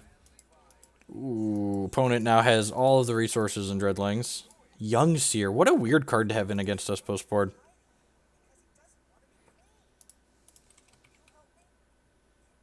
Let the full art Dreadlings hit, they're scarier. Hey-oh, hey-oh, hey-oh, hey-oh, hey-oh, hey-oh, hey-oh, hey-oh, boo-doo-doo-doo-doo-doo-doo-doo-doo-doo. Who are we valoring? I think I'm valoring this one, because that way if they kill this, they have to kill this. Or, ooh, Pride's Fall. Well, if they don't have a Croc this turn... Oh, you need the TV on too? Gotta have all the screens? That's fine, Jake. We've got unlimited data now. Daddy paid Comcast ransom. You can watch all the shows you want. He likes to have a tablet streaming and the TV streaming at the same time. But hey, you know, burn through the data. Paid Comcast their blood money. We paid Comcast their blood money. Oh, yeah. Oh, yeah, that's a big old eulogy you got there.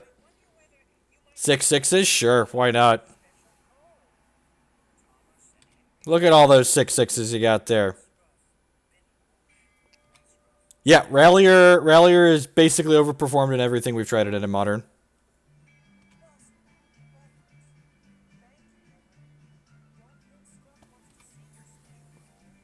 I don't know the names of current artists, but I was humming a song that's a current artist here recently, so yes, probably.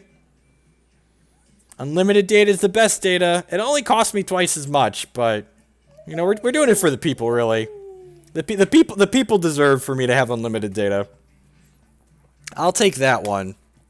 Get out of here. Could I have killed my opponent here? 5, 6, 7, 8, 9, 10, 11, 12, 13. I can kill them anyways. Okay, sure.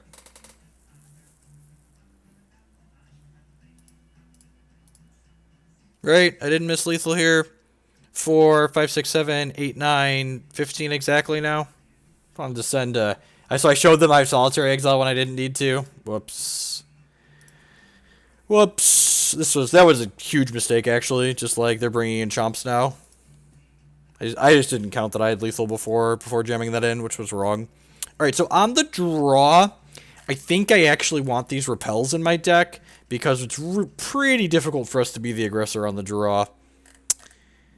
Is cutting this too much? Yeah. Got a Hero of Legend on the draw. Let's do this. Yeah, let's cut a Grace of Tiaanost on the... Nah, Grace is good at breaking board stalls. How did the Nerd Rage event go last weekend? It went solidly medium. Control decks aren't very good in Modern. Because I had my... Occasionally, every few months I play a control deck in Modern and remind myself that they're not particularly good, and then we get off it for a while.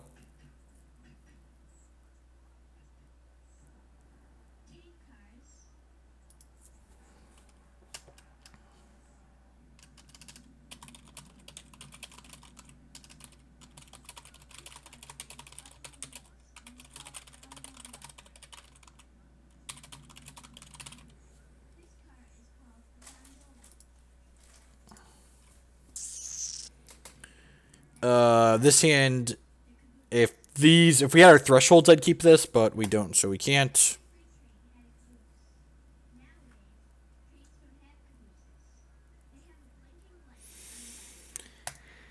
This hand's not exciting in the slightest, but it can play its cards, so hopefully we just draw some cards that are worth playing. Game 3 on the draw. No Howling Brave any of these games! My opponent's the unluckiest wild player ever. I guess he did play Croc on 4 in the first game, but still.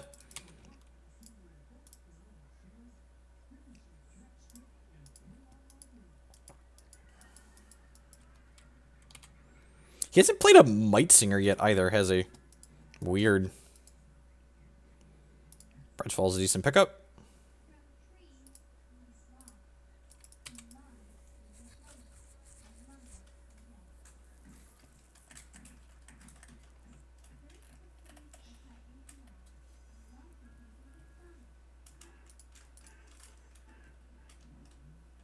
No, we won that game, Dark Wonders. We lost the first game.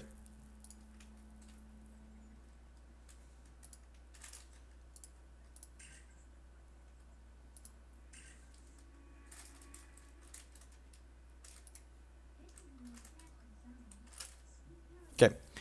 So he hit this. Am I supposed to bring this to Justice, or am I supposed to Grace this and try and race? Grace just, like, kills him in 5. I'm just gonna bring this to Justice. Let's be conservative. Let's, like, preserve our own life total here a little bit. If I had Champ power up this turn, I'd probably Grace and start swinging since I could tempo that, but I think this is probably better.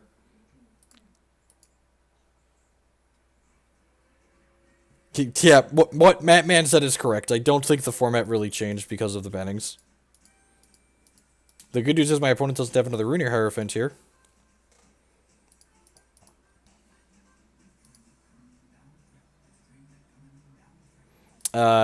These are all the thresholds I need, so, sure.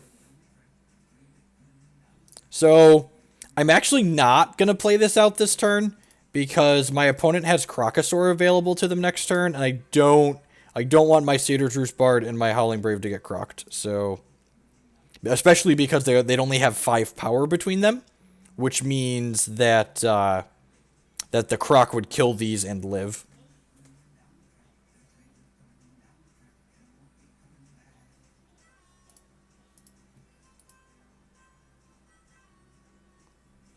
I think it's too clunky, Immortals. Like, maybe there's a way to, like, play a bunch of removal spells in it. Perhaps, actually, one of the okay fixes for is just, like, playing a...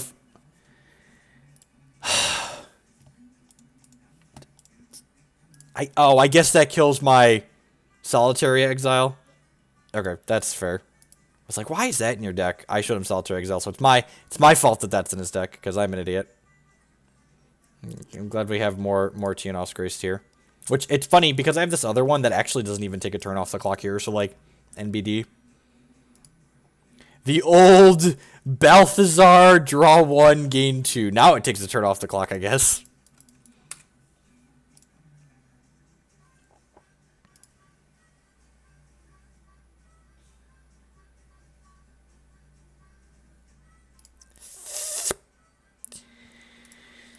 Alright, I'm just going to Grace this up again and crack again. And again, not playing this out because of Crocosaur.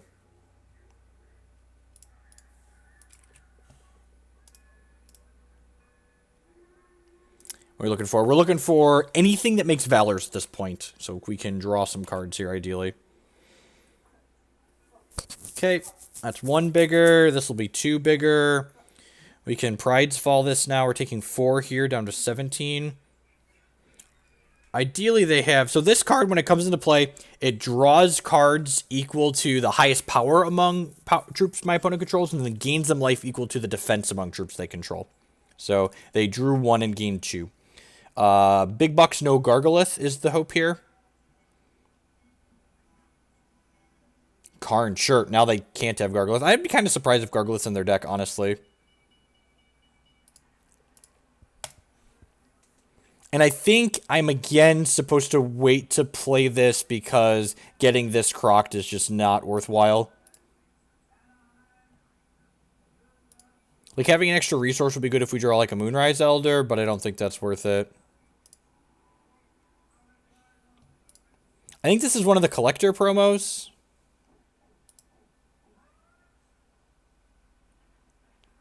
Not 100% on that, though. Second Balthazar, draw 2, gain 2. Missed a point of... Oh, I guess they want to try and hit a resource for this. It's a wash on damage if they hit a resource.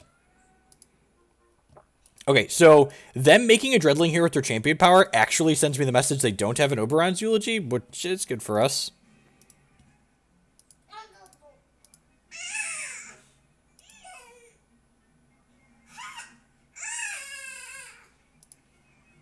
Valor.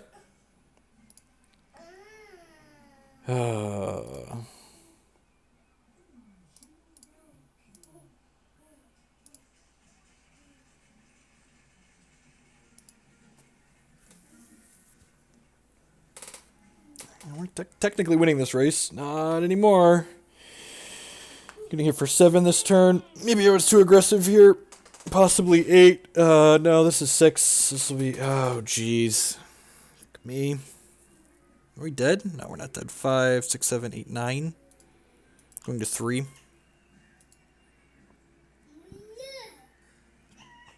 Okay, we can champ power this next turn.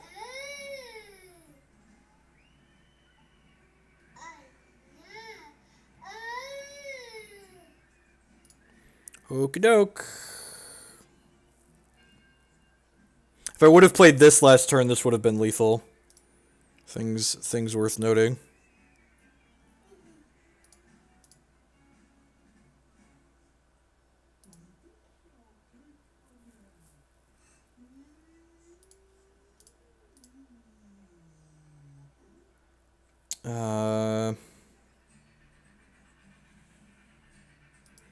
We lose to Shard plus acceleration here. But I think this is worthwhile. Fun fact. I guess I could have paused there for a second. And we're dead to Croc here. Croc plus resource. Yeah. Yeah, I could have played this first and then Valored, and then if I hit a non-slow shard, I kill them with the third Valor. So perhaps I didn't play to my outs appropriately here.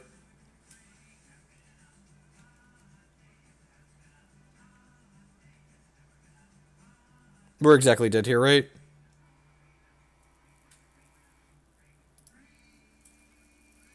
Okay, so...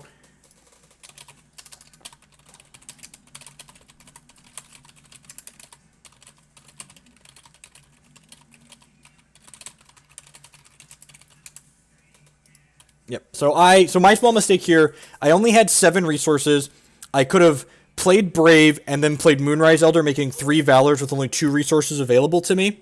And then I could have gone Valor on this, making it 6 power, and then the second Valor would have drawn the resource. Yep.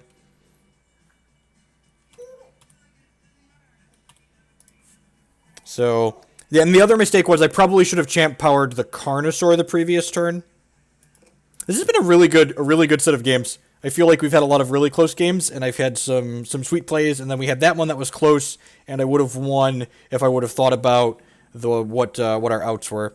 Well, this is going to be an abysmal matchup. After we get bodied by Kaigaluchu here, we might go do something else. This is why you shouldn't punt matchups that are good, because then you're going to lose matchups that aren't.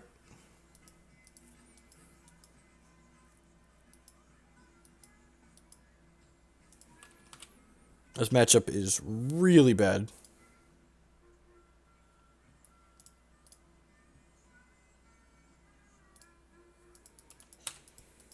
Double Hero of Legend in hand, super awkward against the Hero Fall deck.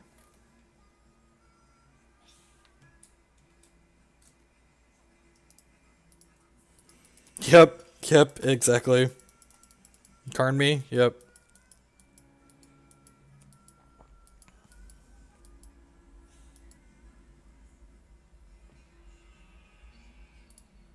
I hate Young Seer. Yep.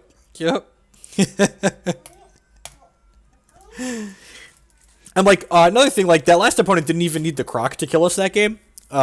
They just like had the shard for 2 Dreadlings, and then their champ power was a 3rd Dreadling. We could only block 2 of their 5 guys, and we were at 3.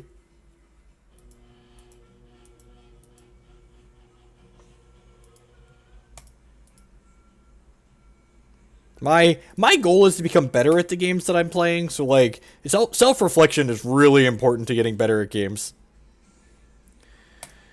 Oh, it's a 5/5 Runeer. That's unfortunate.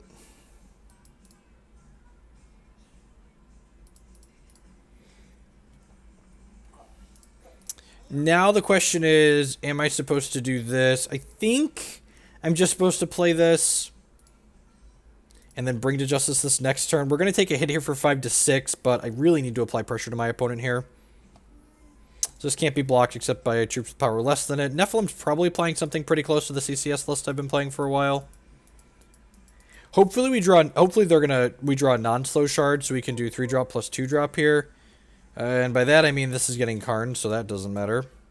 Sure. This actually isn't the worst for us. Like, they're getting some life and killing this, but we're going to get to bring this to justice next turn and then start cracking them for 4 in the air.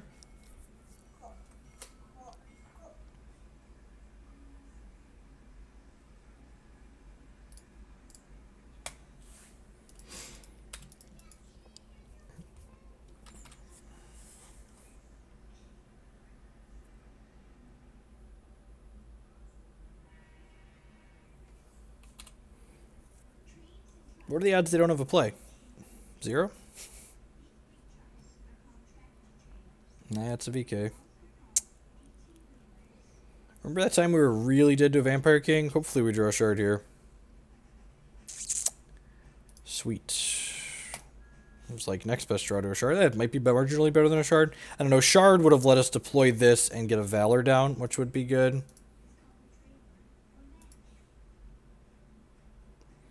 Tom, I don't really keep up with spoilers as, like, the ones people, like, directly shove in front of me or I see people sharing in Discord, like, I'm kind of catching, but, like, I hate spoiler seasons. I would much rather just, like, sit down with a full set list at the end and be like, okay, what's actually good, bad, and otherwise here? Well...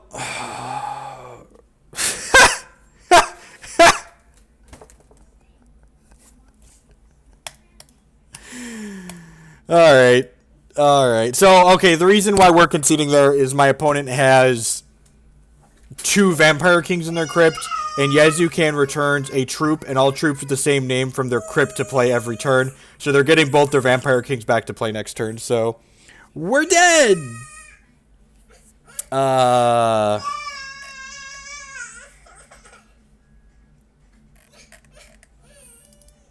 we'll cut some of these bad cards.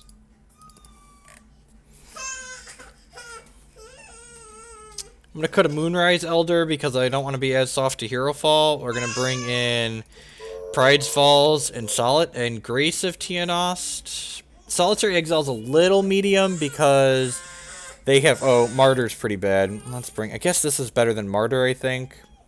It's a tough call. I wouldn't hate having access to Gargalith, but I don't know if I have room. Give this a try. This matchup's abysmal, like I said. Remember that time we were really dead to VK? Yep. Things turns out Turns out not very good.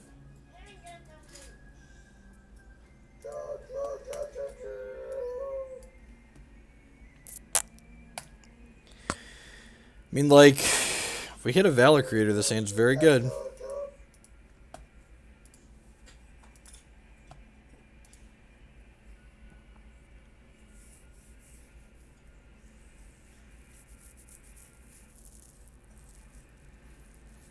Bring it all 15 and play 75, right? I mean, that would help us from flooding out. Not going to flood out when we board up 15 cards. Stumble and die, maybe, but not flood out.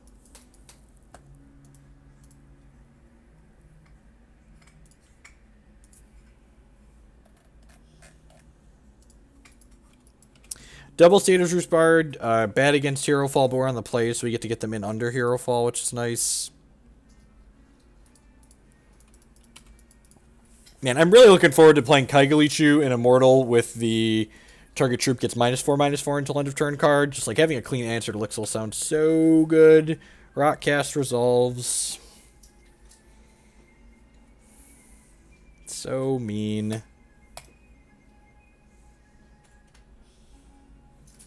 At least this can attack through the Underworld Crusader they're going to play next turn with Grace of Tiaanost. Peace, Tar. Thanks for the support. I appreciate it. Thanks for stopping by and hanging out. Lackey, sure. Ding.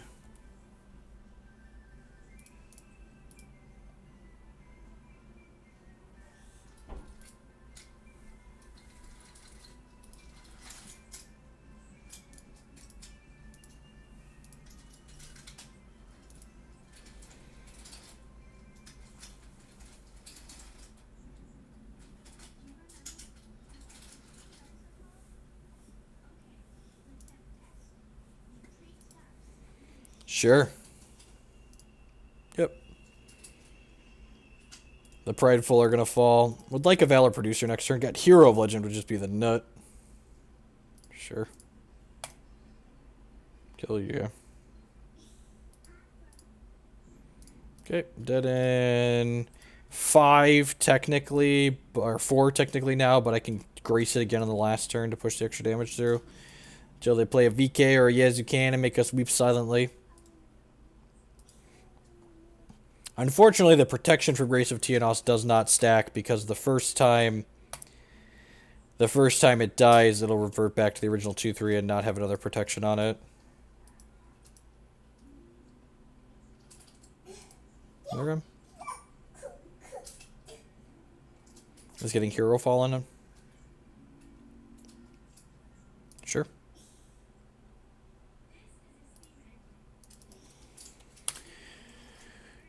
This card's very good. It's very, very good. And if they kill this, as long as we don't get Gemborn Prowlered here, we're going to be in a pretty good spot.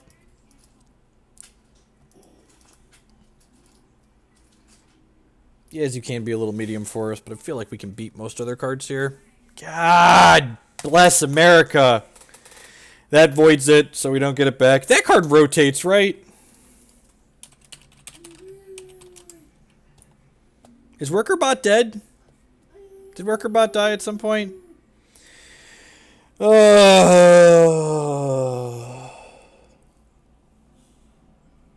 No, we could have beaten a Croc there.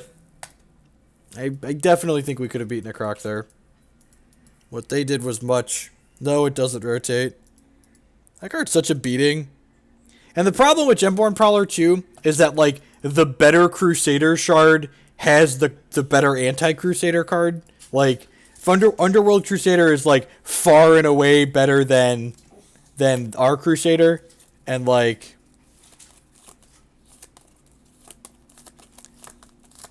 What are the odds you can't kill my Hero of Legend? Oh, geez. Don't have Rockcast. I guess they could have Shard into Hero Fall here. Ooh, slow Shard. Okay, could have Rockcast. We are going to grace the crap out of this Hero of Legend.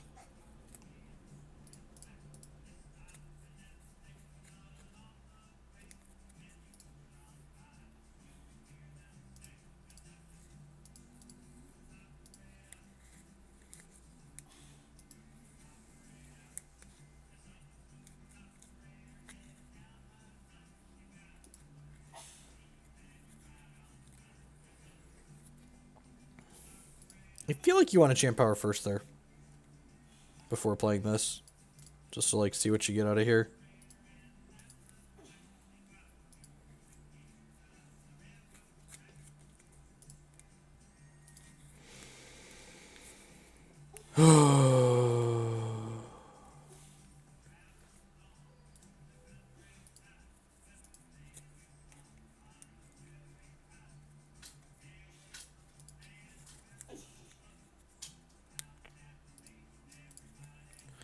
Let's bring one of these back.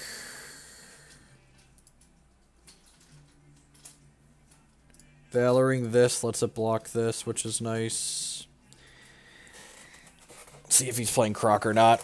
I wasn't playing Croc in my build, and so far this looks like the build that we were playing pretty closely in my updated configuration, so here's hoping.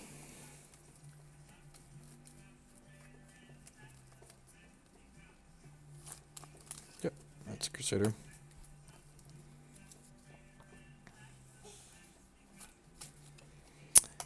I have to Pridefall that to attack through, which means they get to draw cards. Things that just, like, never feel good for 100. I don't have to Pridefall that to attack. I can just attack. He jumps with Battle Hopper, and then I die on the Crackback.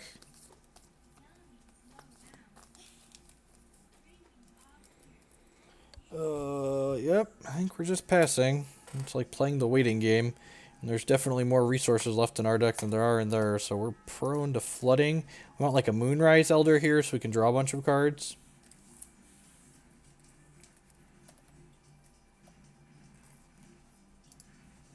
Okay, another shard for them is good. Means I could possibly still have bricks in their hand. I think I'm obligated to block this. Doesn't offer it, sure.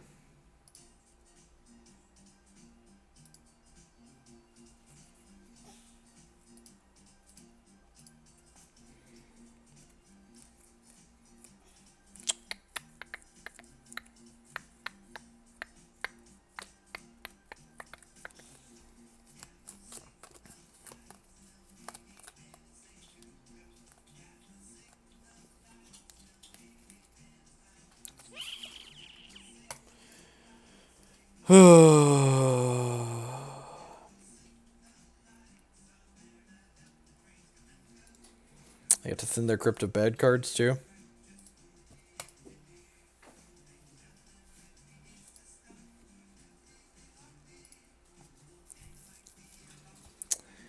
Well, mentioned that we had more shards in our deck than them. That's fine. Like I said, every deck has bad matchups. This one is definitely not stellar for us. The lack of clash in this configuration of the deck is makes this matchup probably pretty close to impossible. The way my other Ardent configurations would win this matchup is like they'd board into like a bad control deck basically that wins with flying threats.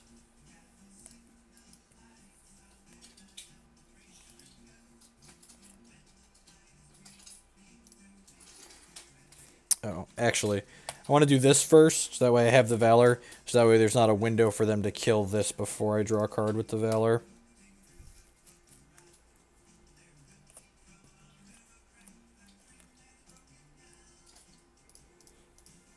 Valor this guy. Ding. Alright. Kill in response? Nope, alright. Play this. Kill it in response to this, so I don't get a Valor. Of course you do.